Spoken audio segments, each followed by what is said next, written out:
everyone, and welcome to Eternal X Wolfpack Paranormal, the podcast. I am your host, Sean Ellis.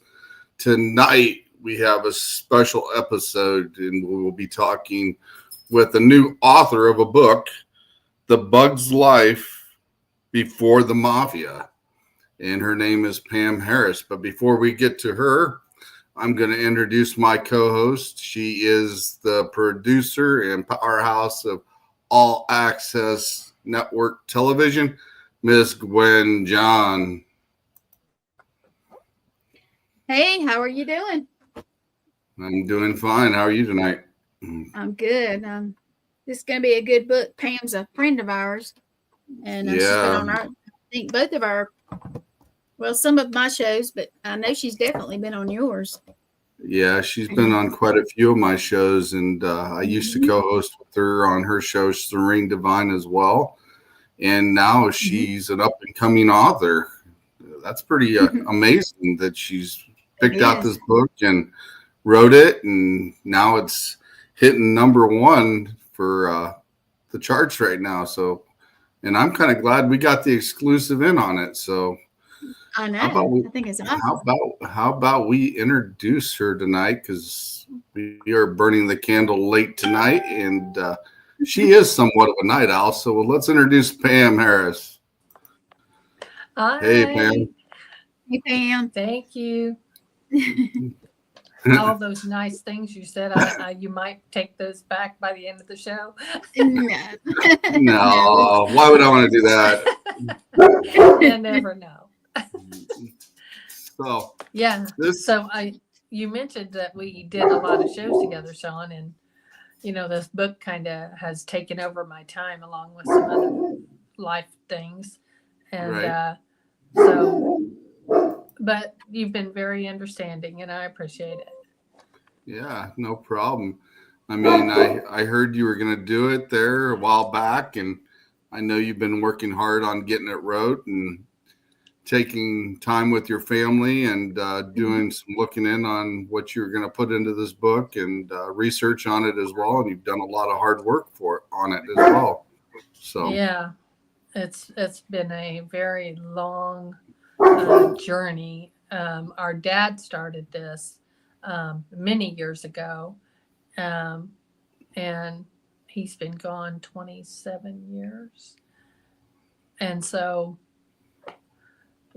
way before then, he actually started this when he came back from the Navy at a young age. And so, yeah, it's been a long journey, and we tried to pick up where he left off 27 years ago and finding out things that he never knew, that none of us ever knew. And the last year has been really interesting to find out a lot of things. Yeah, I would definitely say so. I mean, it's crazy. I mean, you're actually getting to pick up where your dad left off and continue his little quest that he was working on, and you're able to finish it. So that's pretty awesome. Yeah, I mean, to be able to, I just can't even describe it. She's getting teary. That's okay. I think it's great. Well, let's flash, Gwen. Let's flash the cover of the book up here real quick so everybody knows what we're talking about. All right. Here we go. Well, and then I scrolled too far. I'm so sorry. It's all right. There we go. So this is the cover. The Bug's Life Before the Mafia. So explain to us how this all got started besides what your dad started, Pam. Well, this had many titles before this came about, before this happened, because I didn't know what to title it. I tried many different things, and the bug had many different names, birth dates, all those things. So I went through this thing of what to title it, and when my brother jumped in, that's when everything really fell together. He actually, because I had everything kind of jumbled, and so he actually is like, well, we need to put this in, chronological order here. Okay. So that's how that happened. But then we came up with this together, the title. That's cool. We have Raw Side Paranormal in the house, and Hello. I think Lee is in the house. Lee Brown is in the house as well. She's up watching. And also, I do want to mention that Lee created this cover for us, and I am so grateful. Everybody loves it. We love it. Looks good. I love all the colors. It's amazing what she done for us. Yeah, she's pretty amazing. She's got some connections, and I'm glad she was able to help you out. So, me too. When you started this book and you found out it's your grandfather, right? Your great grandfather or your grandfather? Grandfather. Your grandfather. And what did you think when you found out he was actually in the Mafia? Well, actually, we grew up knowing this. So this is stories that we grew up knowing. We knew he was in the Mafia. We knew that he left when my dad was young. My dad was the oldest of 4 of his children. So, if this is something we grew up knowing, because all of our life, our dad has been doing research.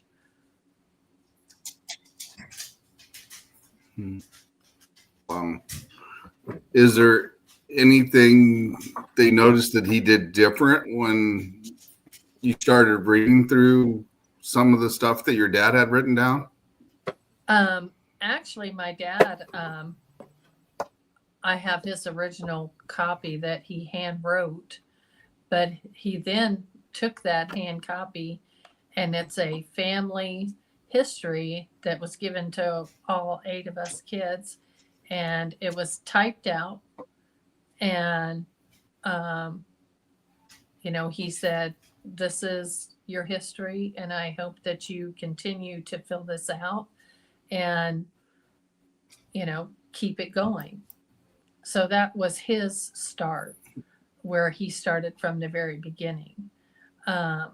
He actually got some of the information from a Workman family history book that my brother Steve in California, my dad was there visiting. They found Steve bought the last 2 copies ever published. And we have those. Yeah. Oh, wow. So that's where my dad got some of his information when he first wrote this out to us kids. And, it's just a family thing, showing dates when people are married, when they're born, who they married, all these things. And so from that, back then, my dad only had long distance telephone calls, a library where you would have to sit and go through slides on the screen. And my dad had 3 jobs. So, So it was tough for him to find the time to do this, but he did. But through this, he actually found cousins of his in Oregon that was related to him. And so my whole point is he didn't have much to work with. You had to pay for long distance phone calls, and trying to find the time to go to the library with 3 jobs and kids at home, was difficult. But he did it. And, when you go through a phone book, you can only hope that you can get the right address for someone and write to them and hope that they write back. Well, those people did write back, and I have the actual letters that they kept in contact. And, they were asking, so do you know this person or this person? Is this person related? So they would write my dad a letter asking him these questions because he was doing the research. And so that's really where it all started for us, when he gave us all a copy of this. And in the meantime, he had filed for an FBI file, and it came after he passed away. So he never seen it. But most of it is redacted. But there's a lot of it that is not redacted in there. The FBI case started investigation in 1938, and it goes from there. I mean, it's pretty thick. So it's pretty wild. So I last year filed for a new FBI. It's called FIOA or something like that. It's a federal investigations. But you don't get a response. It's not like something you can message them or anything. You have to apply for it. And because the person I'm applying about is over 100 years old, I should be able to get an unredacted file. Right. But if I get it or not, it's a wait and see thing. Yeah. Right. That'd be great.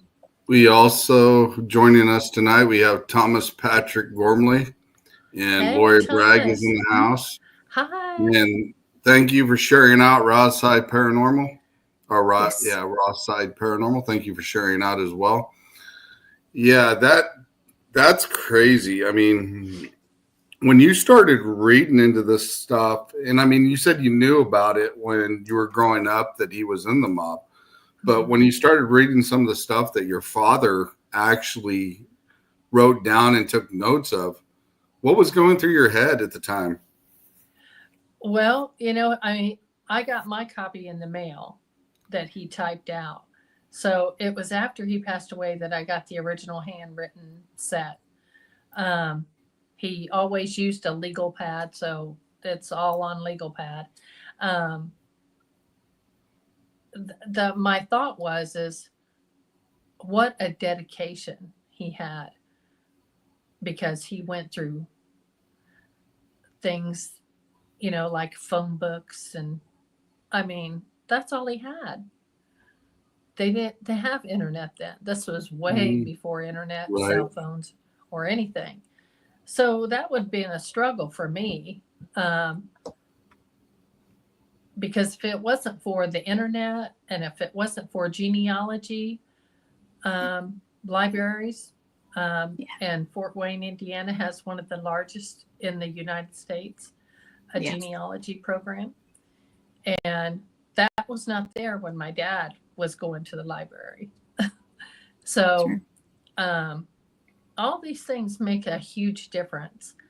And, we've made connections with Charlie's first wife, Estella, and her extended family. And we got to go and meet them a couple of years ago. Oh, wow. And so his first wife would have been their grandmother, so it was really interesting for us to go there. And I am going to be going back to talk to them. I actually talked to them on the phone tonight. So good. That's pretty awesome. It's created a really great family connection. We all have, we all grow up with different things in our life and different stories, and they're interpreted differently. So it's whatever that story is to you is what it is. And although their story is a little bit different than ours about Robert and how he ended up with my grandmother, I still think, you can't down someone for their own family stories at all. Right. So they're all accepted. So, and in the meantime, we found even more information. The back of the book, I don't know if you have a picture of that, Gwen. This is I don't actually. I'm sorry. You don't? Do you have it? No, I don't have it. Okay, I'll send it to you. I can get. I think you might have sent it to me. Okay. Let me see if you sent it. I can go and get it. I don't know if I sent it to you or not. Let's see. It's okay. But anyway, if it wasn't, I had no idea that my second cousins were very interested in the family history and everything that they heard about Charlie. He actually has this hanging in his office, and he did not know that I was going to use it. So he was surprised today when the book came out, and that was the whole point, was we wanted to surprise him because it is so cool.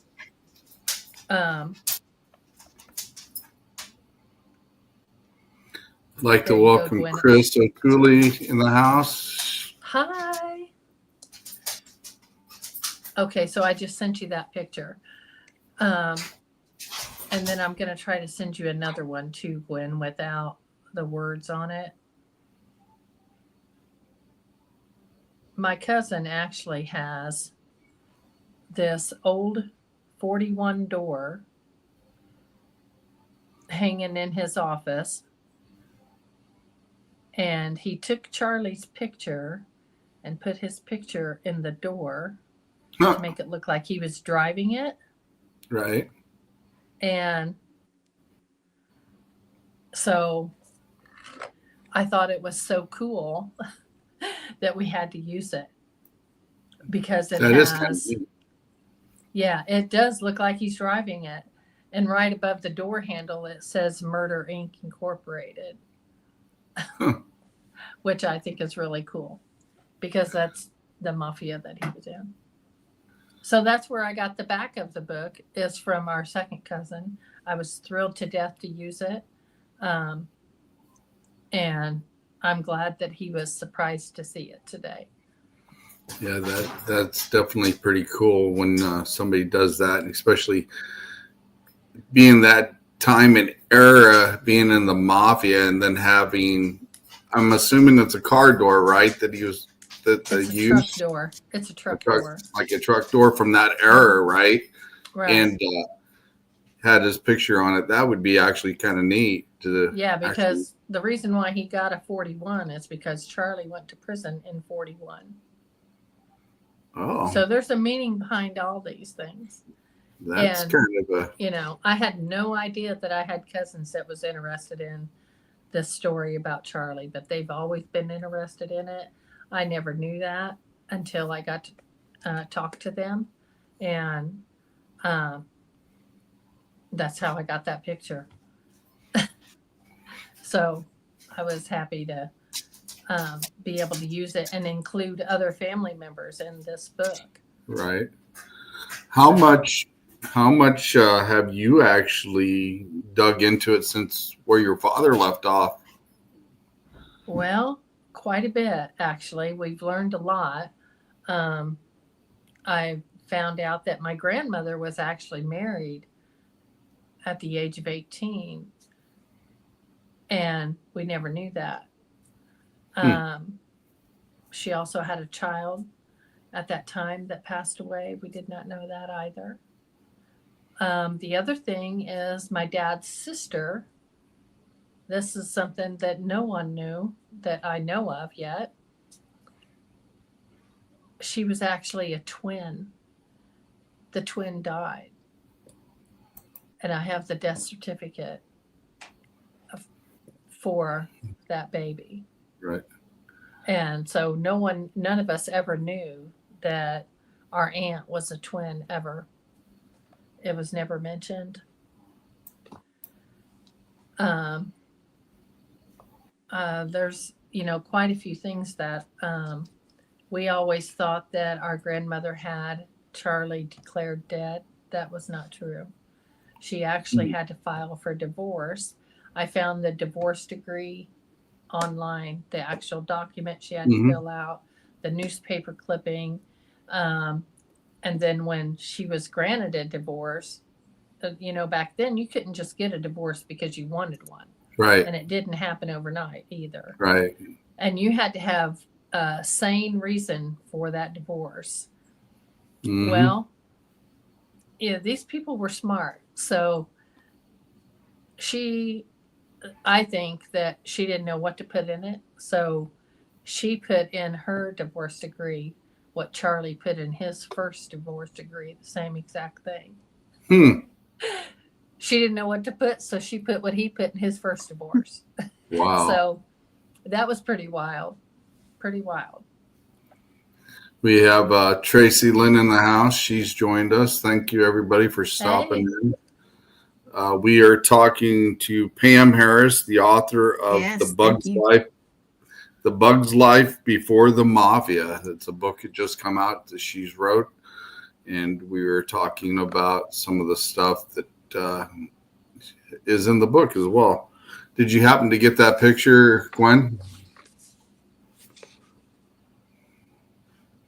Yeah, I'm downloading that and the QR code and everything right this second. Oh, okay. All righty. Yeah, that's pretty cool. Yeah, so I'm very excited about that back. So with Mafia ties and stuff here like is that. The front and back cover action. Yeah. That's kind of cool. And I sent you the back without the lettering on it also. Yeah, that's what I was going to say. Okay. That's what it looks like front and back. And then here is the actual picture. Yeah. That's kind of neat. Yeah. It is. And my cousin always said that if he had his own business, that's what he would have named it, Brass Knuckles Customs. So that's why that's on there. And back then, right, a lot of people had brass knuckles. So I'm assuming the bug always carried a pair of brass knuckles with him. I'm assuming. Not that I know of, but he got the name of the bug because he was so calm and collected like a bug. So, because Mafia sometimes would hire a different Mafia group to do their hits, right? Because that way they wouldn't know what the reasoning or who the person was. They just knew who it was they were going to hit. So that's where he got that name. But he had many different names, and the Mafia. He had Handsome Charlie. There was probably 7 or 8 different names he had. But the one that stuck with him the most is the bug, huh? Yeah, everybody called him Charlie the Bug. And if they needed something done, that's who they knew they could contact. And keep in mind that he's an inside Mafia hitman. So when the Mafia themselves needed someone taken out, that's who they called. That's interesting. I see. Inside the Mafia. That. Although he did things outside the Mafia, but. Did he do anything in the area that you live in? Or no. What's some of the states that he was involved with? We always thought that he went to Chicago to begin with. We don't have any information, other than family stories about that. And I just heard a new one today. But we don't have,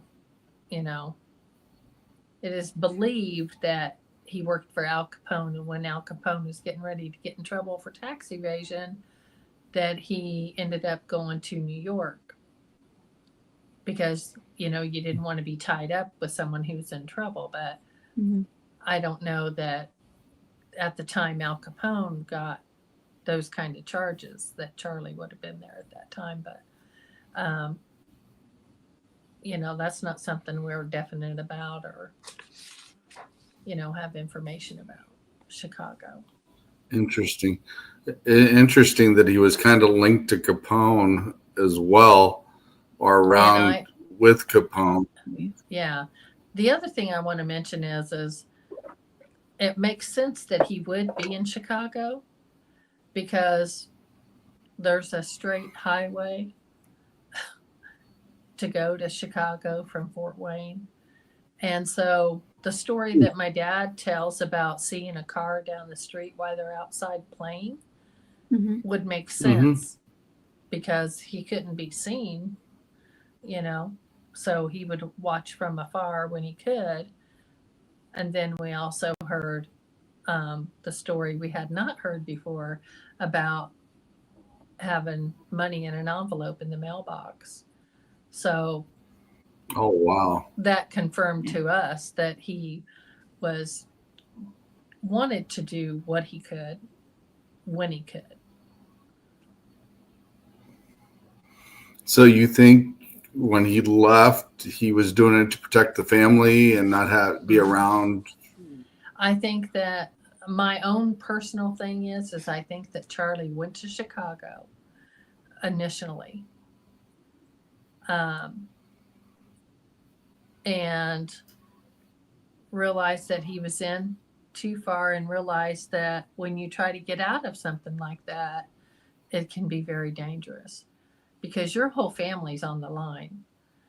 And I think that he did leave to protect them because, as the story my dad tells, he's having a conversation with my grandmother saying, I have to leave, but I cannot come back. And that's when my dad is 6 years old. And I think that's what it was, is he did it to protect them. He didn't do anything bad to them, or, he did it to protect them. That's the only thing that I can come up with. I mean, I really don't think that anyone had any I guess that would be a very smart thing to do, being a hitman for the mafia. And, if you have a family of your own, you definitely want to have some type of a separation so that young ones and other parts of the families didn't get involved with that. Because sometimes I think the mafia, did they not go after everybody in a family at one time or another? Yeah. Yeah. And that's where my thought comes in, is he did it for that protection of his family. But I don't, so when he goes to New York, he didn't go to New York on the mindset of, I'm going to create a new family. He went to New York to separate himself from them, to protect them. And just so happens that he meets someone in New York and starts a new family. Oh, wow. Yeah. Have you had a chance to meet some of them? About a year ago, I contacted what would have been his son's second wife, his son from New York, who became a famous PGA golfer. I actually talked to her on the phone, but she is older.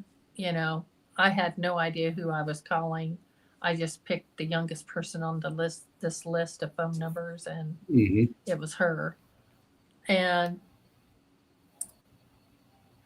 I actually called there asking for someone else. I didn't know, and she said no one lived there by that name, and hung up. And a few minutes later, she called me back.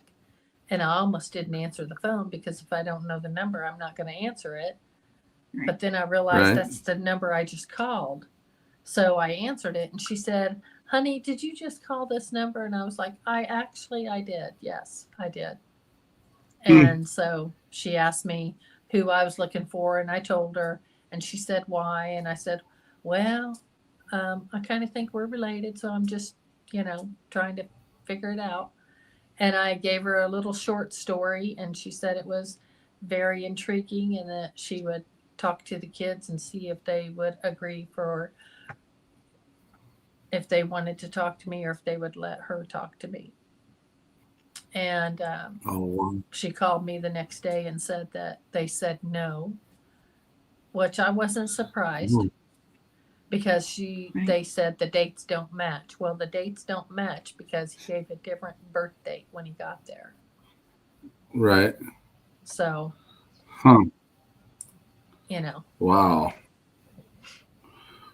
Well, maybe eventually they'll come around, knowing what's going on.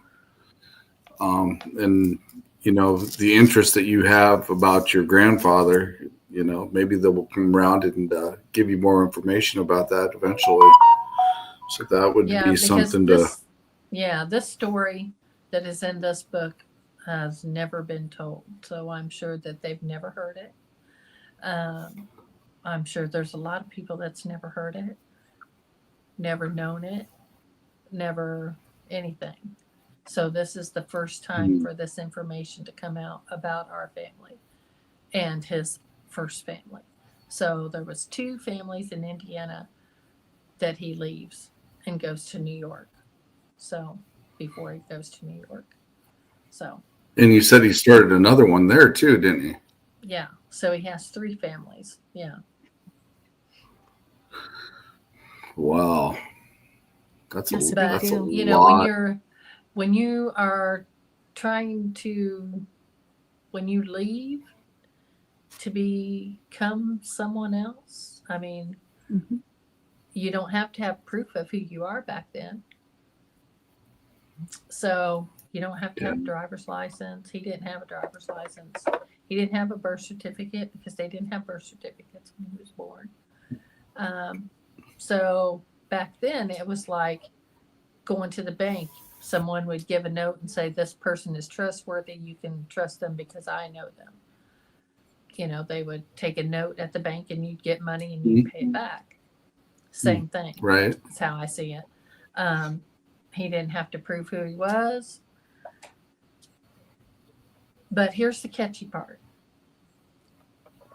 So the family that he says is his parents in New York, how they found someone with the same last name, I have no idea. Oh. Yeah. Wow. And to top it all off, both of them, the father and the mother, born in Russia. Yep. That's interesting. And do you think he had connections with some of the Russian mob then at the time as well? It could have been anything like that. It could have been, yeah. I mean, there's no way for us to know, because all of that is gone now. And so the dates of these parents in New York, when he was born in Indiana, they would have been in Russia. The mother would have been 8. So that doesn't match up. Yeah. So I'd say that's awful young to have a kid. and they weren't even in New York yet. So, I mean, they didn't even know each other then, the parents, So they come to New York and they get married and then they have a family, and I don't know how that works out like that, but that's how it worked. That's how the paper says. Well, maybe they were paid to do something. I mean, like I said, different mafia groups knew each other. So you never know. You never know. But his parents that are listed in New York were born in Russia. And if his original birth date is 1898, his mother would have been 8 when she was born, because his mother was born in 1890 in Russia. And the dad and nobody realized it. Well, I mean, nobody has thought to put those dates together. So a lot of this we didn't get till the last few years. What was his birthday in New York? Actually, it was my grandmother's birthday. October 4th, 1908 is what he gave, which made him 10 years older than what he really was. So when he got out of prison, he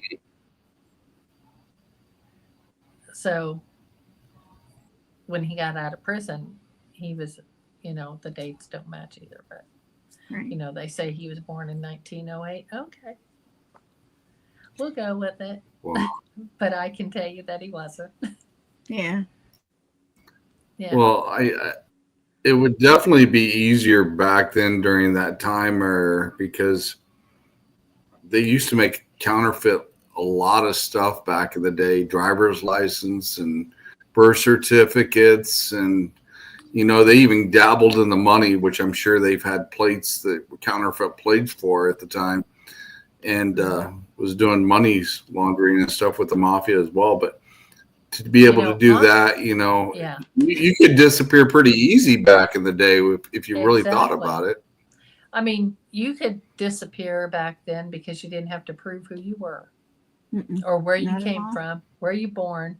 You could just tell them and they took your word for it, okay? So Charlie doesn't even get a Social Security number till he's already in prison. Oh. Wow. Yeah. So there's no way of proof who this person was. Yeah.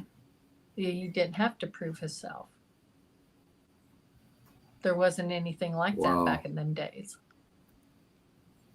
So you're talking 1930s and 1940s. It just didn't happen because a lot of those things were non-existent then. They weren't here yet.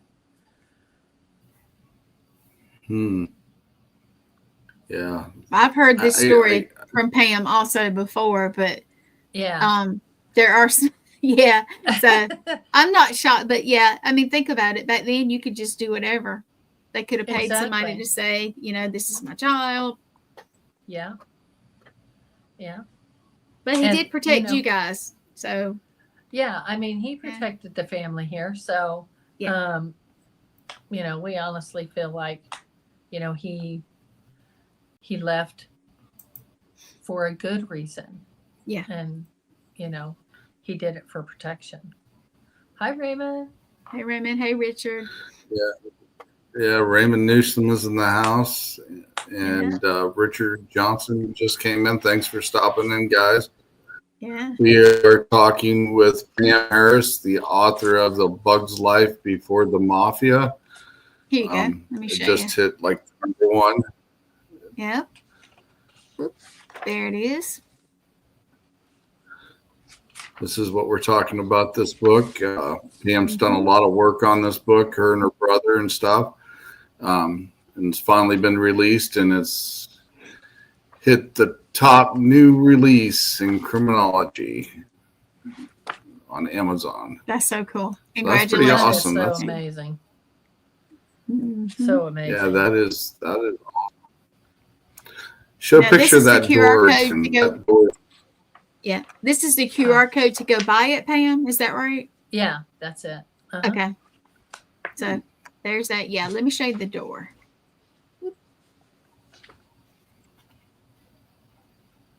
There you go. Yeah, that's still pretty cool to be able. Yeah, that is so cool. That is. Now here's the back. Here's the front and the back. There you go. That is cool. Y'all did good. With a lot of great help, that's for sure. Go ahead. Tell us who helped again, because a lot of folks didn't hear at the beginning. It takes them a minute. Yeah. So actually, Sean introduces me to Gwen and Lee is how it really started. So thank you, Sean.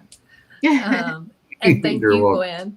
And Lee is Triana Brown, who is the CEO of All Access. I'm the producer, and she's my great friend. And she helped. And she actually created the cover, and we fell in love with it automatically. And she also is the one that got us in contact with our publisher, Vicki. What's he say? 2 exciting announcements. Yep, Ben. Just found out that cool. The real Annabelle. That is cool. Will be it. Oh, yeah. Yeah. Oh, yeah. Scare Fest. That's cool. Yep. Yeah. So, you know, all of you on Access Network, actually, Lee Triana, I just can't say enough for her. She's awesome. I just can't. She's awesome. I mean, she got us in contact with a publisher who is very awesome, Vicky. Yeah, Vicky. And, Vicky. yes. Is it Peplo? Am I saying that right? Peplo. Don't hurt me, Vicky. Yeah. Yeah. And everybody is just so awesome. I mean, it feels like this happened overnight, honestly. Because when we were on, it seemed like it happened pretty quick. It seemed like it happened pretty quick. Yes, even though it was edited, I can't even begin to tell you how many times. So when were you on the serial killer show with me? When was that? A month? That was the 3rd of March. 3rd of March. And then it's the 21st? Oh, yeah. So it happened very quickly, but Vicky is awesome. When she sees something she likes, she gets it done. Yeah. No time wasted. You know, my brother Steve, who's not able to be here tonight, but I kept telling him quit reading it because he kept editing it and changing it, and this isn't, you know. But I thank him so much for being such a perfectionist to make sure that it's right. So, but I can't even begin to thank everyone. Thank you so much, Raymond. I mean, I really don't. I mean, it's like it happened overnight and we're going, what do we do now? You know, and I told my brother, I said, well, and then we're going to this Paracon in May in Tennessee. Yeah. And I said, well, I guess all I need to worry about now is what mobster outfit I'm wearing. That'll be cool. Wouldn't that be cool? That's what I think. So you're gonna wear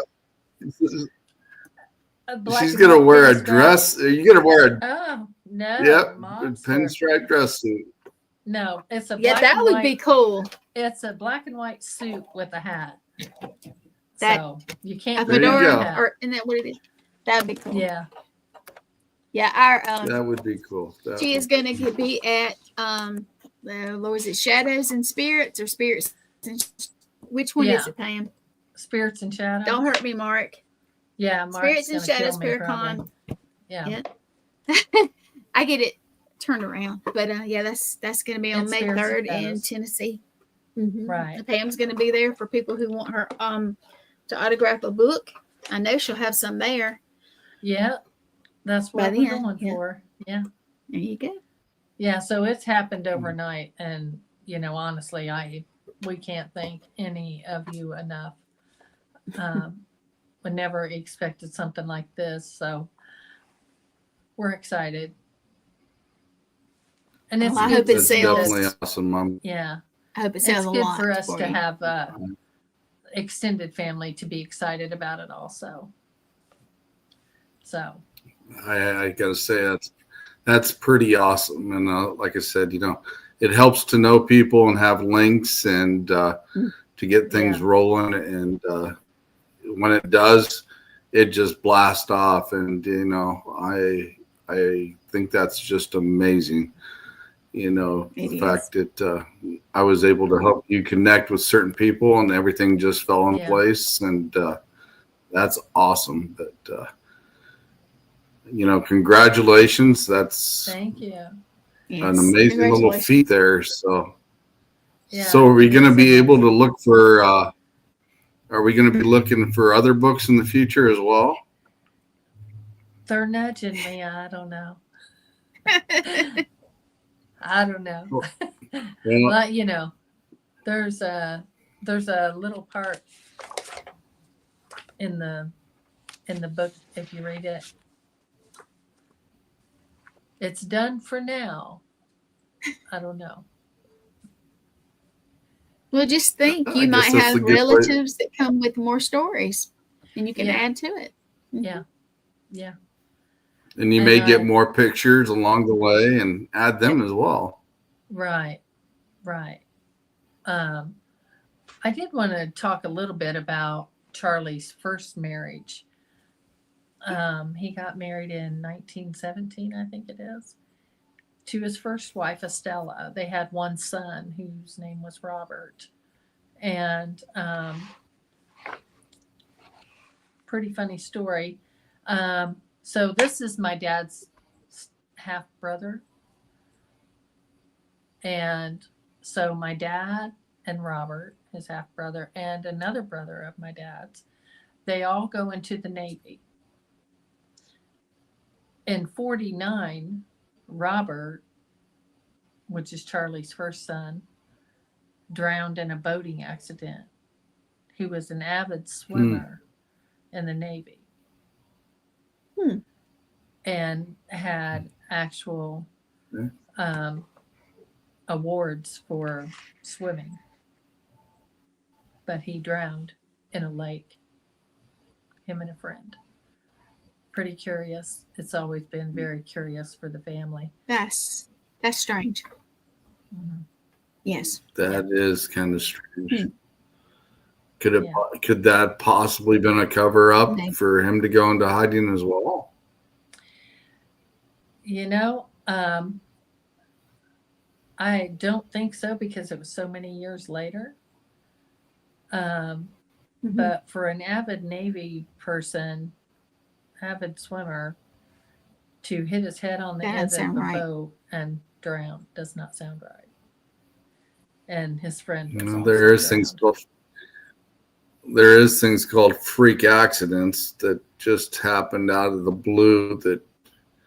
But then again, knowing what's kind of going on with your family members, could it possibly been a cover up? So I don't know. Charlie was in prison at the time that Robert died. So what the reason would have been, I don't know. I don't know if, some people know too much. And like we said in the book, I'm thankful that there are people that like to talk. So that's how we find a lot of our information.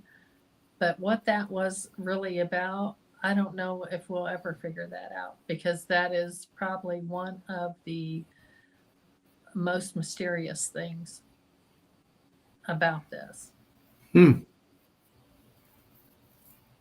I would definitely say so. It leaves a lot of questions, especially with that person with all that experience, being a medalist and in the Navy and a swimmer and etc. with expertise in that. And but like I said, sometimes freak accidents do happen, but it is kind of bizarre on the way it happened. It is. Yeah. And was he alone when he was with a friend? They went fishing and they both drowned.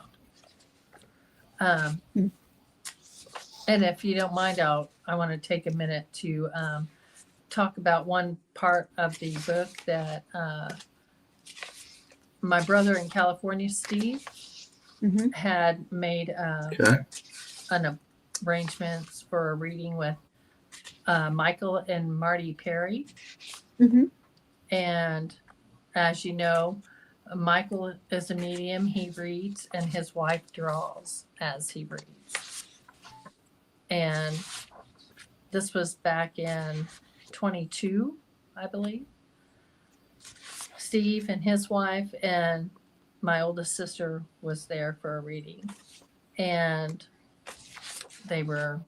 Michael was reading, and Marty had drew some sketches. I'm looking for them here through those pages. Had drew some sketches, and she drew a sketch of a man, which is really intriguing, because I talked about the son from New York became a famous PGA golfer. And there's pictures of him out there. It looks a lot like him, but it also looks like it's Charlie. well, where is it? And it's pretty wild how things like this can come about for a psychic medium to be able to draw someone's picture in 2022 and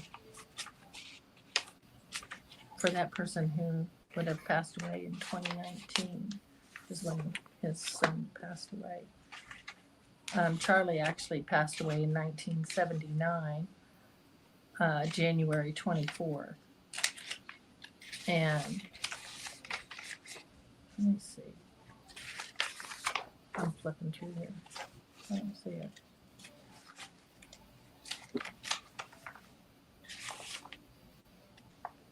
But anyway, it's the sketches that they done are pretty amazing. This is the sketch that Marty drew.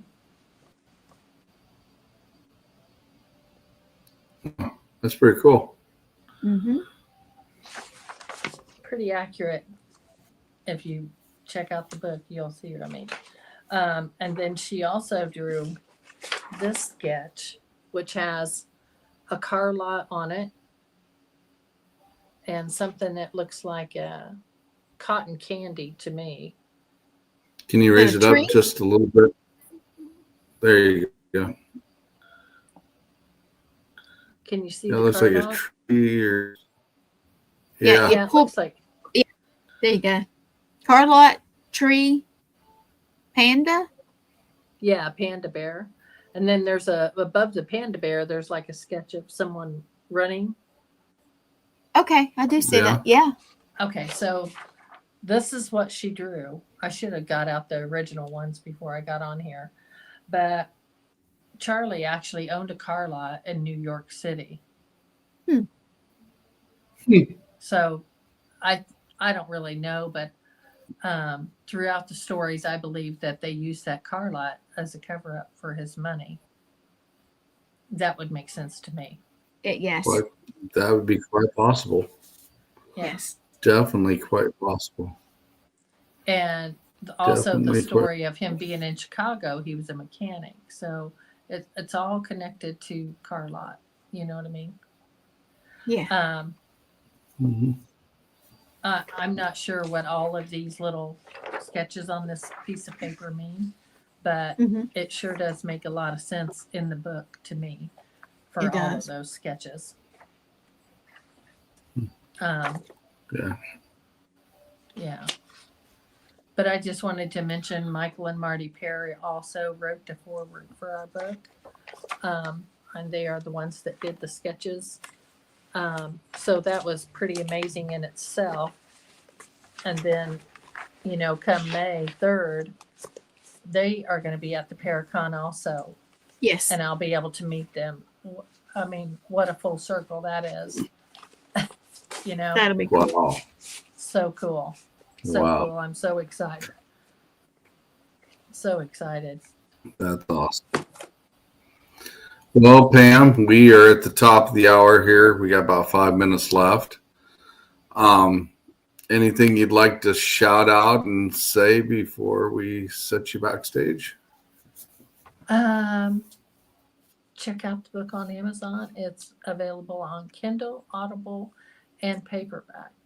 And here is the QR code. There's a QR code. Can you flash the book and the cover again, please? Yes, as well? yes. There's the cover. Some of that might get cut off. Let me do this one. Yeah. And like you said, you can find it on Amazon. Yeah.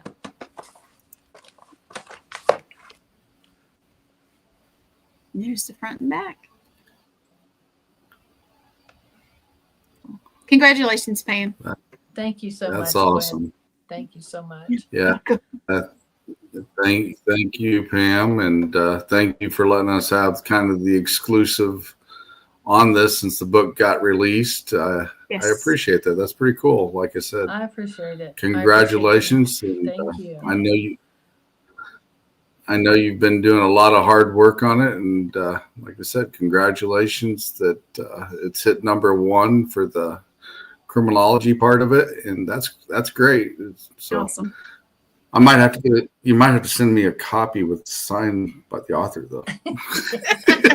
I think we both could get a copy of that, right? You both can, right? Yeah. But anyway, We gotta see that's awesome. That's awesome, though, Pam. And like I said, congratulations, and I hope it skyrockets for you. And Me too. Can't wait to hear what happens next. I appreciate it, y'all. Thank you all so much. I can't thank you all enough. Everyone at All Access Network. Okay. You got my heart. Yeah. Well, we're going to be popping it up during our some of our shows. Try to do it on all our shows. Oh, cool. Cool. Yeah. For at least that's wow. For at least a while. Wow. While it's still fresh. Yeah. Wow. Yep. Thank you. Hopefully it'll help you out too. We'll get the word out. Yep. I appreciate it so much. We'll definitely do that. Well, hang on all backstage. Right, we're gonna set. Okay. All righty, we're gonna set you back there. Go ahead, Gwen. Thank set you. her back there. You got her? I got it. Yep. Okay. All right. That was very interesting, especially knowing I've known Pam for a while, and I know she's put a lot of hard work into that book, and it's actually being released. That's kind of exciting, knowing that it is. Now we had her and her brother on serial killers, supernatural, and murderers. Like she said a few weeks ago, and that was before it got published, and we heard the story, and it was very cool. So actually, I had read a pre-copy, I guess. So I'd like to go back and read it now, and I will, now that I know it's been released. Also, well, it almost makes me want to dig into my family history a little bit, because I know something as well. Because somebody called me one time from Colorado looking for somebody named Molly Ellis, and I think she was my great-grandfather's sister. And she married the person that was second in command of the Untouchables. So I'm wondering, since he was always chasing Capone, if there's any links to the bug now after I hear this, That would be funny. Yeah, well, you should. That would definitely be interesting, because the picture she sent me, she sent me a picture of the person she was looking for, and it looked just like my uncle, believe it or not. And I gave it to my mom and dad, and they claim they don't know where they put it, but I know I gave it them, but it looked just like my uncle, the person they were looking for. So it's definitely got something involved with it for sure. Yeah. But supposedly she just lived right catty corner from the house that I was living in as well when the person called me. Because I'd go out my front doorstep on the front porch, and she said, if you look to your left, because you live on this so-and-so street, if you look to your left, there's a brick house there. And I said, yeah. She used to live right there, just catty corner from where I was living at the time. Wow. So that's another bizarre thing that happened. But that's definitely interesting for sure. So anything you'd like to shout out here, Gwen, before we close down the show tonight? I'll shout it out for both of us. Sean and I are starting our own show. It's probably not going to be this week coming, but maybe the next. But then again, you don't know. So be watching out for that. It's going to be called, you want to say it, Sean? Paranormal Surge. Paranormal Surge. And it is coming out, like I said, in the next probably week or two. We're working on it right now. So just watch out for that. We're working on a little bit here and a little bit there, and have it a little different from my show and your other shows as well. And so it's kind of going to be a little bit of a combination maybe. Yep. And definitely looking forward to doing that. And I think we decided it might be on Thursday nights, if I remember. Yes, it's going to be on Thursday night. We're just not sure of the exact date yet. So. All righty, but yeah, that's definitely going to be something to look forward to and watch out, because me and Gwen will be terrorizing the waves together and talking about interesting things as well. So it'll definitely be fun. And who knows who we might have on as a guest for that? Never know. We'll just have to wait and see. We might have some pretty big ones coming up. We don't know. Yep. So, but it'll definitely be good. So, Gwen, I know we've been sponsoring this here before, so I'm going to shoot this ad up before we shut down the show tonight as well. Paranormal Rockdown in Broadhead Manor in Wisconsin in July. Here is the ad for it. Here we go. Brace yourself for the Paranormal Rockdown, July 18th and 19th, 2025 at the haunted Broadhead Manor. Friday night, rock out with Dead Amsterdam, Left on Red, and headliner Green Jelly. The music may not be the only thing shaking these walls. Rumor has it the spirits love a good beat. Will you meet one? Saturday, meet paranormal legends like Dave Schrader, Sam Baltrusis, and more. Enjoy thrilling workshops, tasty treats, and a live Zoom Q&A with Dustin Perry. Dive into the ultimate paranormal investigation with expert guides. Or join a spine-tingling seance with Sam Baltrusis. Tickets are limited.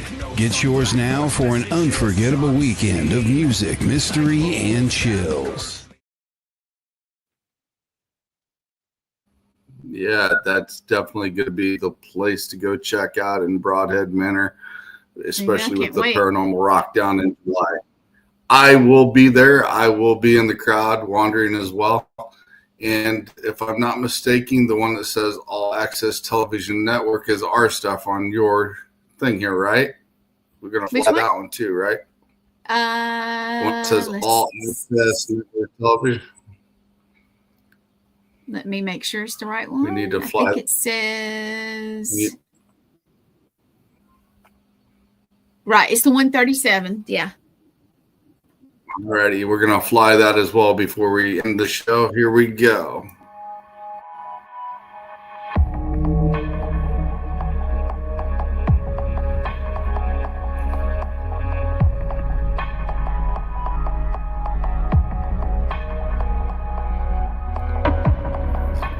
Popped up here.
You do some awesome work, Gwen, when you put those together. Definitely go check out all those shows that we just displayed there on All Access Network Television Network. And you can catch me this Sunday at 7 p.m. Central Standard Time with Chad Zimwalt. And we'll be talking about some interesting paranormal stuff with him as well. Any last things, Gwen? I'm good. You guys have a good night. Thank you for listening. We're out of here. Have a good one, everybody, and see you Sunday.